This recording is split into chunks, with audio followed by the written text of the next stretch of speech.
Hi everyone, welcome to a mini vlog. আজকে অনেকটা সকালে আমরা দুবোন বেরিয়ে পড়েছি।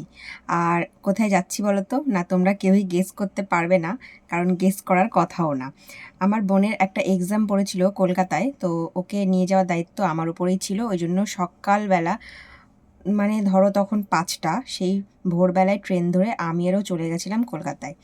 আর গিয়ে দেখি বেশ অনেকটাই লাইন, মানে আমাদের আগেও অনেক লোক সেখানে চলে গেছিলো।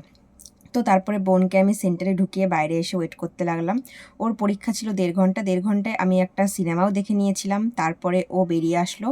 আর এরপরে আমরা ক্যাব বুক করে সোজা চলে আসলাম শিয়ালদা, কারণ বিধাননগরে আমরা নেমেছিলাম। বিধাননগর থেকে অনেকটাই ভিড় হতো, সেই রিস্কটা একদমই নিইনি। আর এরপরে দেখো ট্রেনও পেয়ে গেছি। ট্রেনে উঠে আমার যেটা চোখে পড়লো সেটা হলো কাঁচা মিঠে আম। এটা আমি ভীষণ ভালোবাসি খেতে, তো আমি আর বোন এটাই খাচ্ছিলাম। আর ও আজকে বাড়ি চলে যাবে। ওকে আমি অনেকবার করেই বলছিলাম আমার বাড়িতে থেকে যাওয়ার কথা, বাট ও বলল না, বাড়িই যাব। তো যাই হোক, ফেরার পথে আমি আর মৈনাক এখান থেকে চলে গেলাম মিষ্টিমণির বাড়িতে, মানে হচ্ছে মাসি বাড়িতে। তোমরা হয়তো আগের ব্লগটা দেখলে বুঝতেই পারবে যে অদ্রিতের যে অন্নপ্রাশন ছিল এটা ঠিক তার আগের দিনের মুহূর্ত। আমি একটু উল্টোপাল্টা করে এই ব্লগগুলো দিচ্ছি, প্লিজ কেউ কিছু মাইন্ড করো না।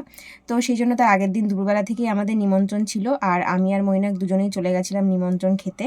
আর আমাদের পাতে পড়লো তখন হচ্ছে ইঁচড় চিংড়ি, আমার ভীষণ ফেভারিট একটা আইটেম এটা। আর ডাল মাছ দুটোই ছিল।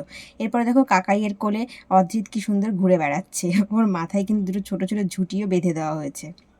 আর এরপরে সবার সঙ্গে একটু টুকটাক গল্প করে আমরা চলে গেলাম বাড়িতে। সন্ধ্যাবেলায় আবারও সেই নিমন্ত্রণ খেতেই চলে গেলাম মিষ্টিমণির ফ্ল্যাটে, কারণ আমাদের 2 দিন ধরে নিমন্ত্রণ ছিল। সেই জন্য বাড়িতে কোনো রান্নাবান্নাও হচ্ছিল না। আর এখানে দেখো সব সামগ্রী, এইগুলো হচ্ছে অদ্রিতের অন্নপ্রাশনের রান্নার সব সরঞ্জাম। আমি এইগুলোর একটা ছোট্ট ভিডিও ক্লিপ নিয়ে নিলাম। তারপরে এখানে দেখো সবাই মিলে এক জায়গায় ছিল, দাদুন দিদুন আমি। তারপরে এখানে আমাদের হচ্ছে রাতের ডিনার সার্ভ করা হলো। রাতের ডিনারে ছিল রুটি আর হাঁসের ডিম কষা। আমি হাঁসের মাংস বলে ফেলছিলাম। যাই হোক, এটাও খুব ভালো একটা আইটেম, আমার ভীষণ পছন্দের একটা আইটেম, কিন্তু আমি খুব একটা খাই না যেহেতু আমার একটু ঠান্ডার ধাত আছে। যাই হোক, ভিডিওটা কেমন লাগলো অবশ্যই জানিও। ভালো লাগলে প্লিজ ভিডিওটা একটা লাইক করে দিও। টাটা।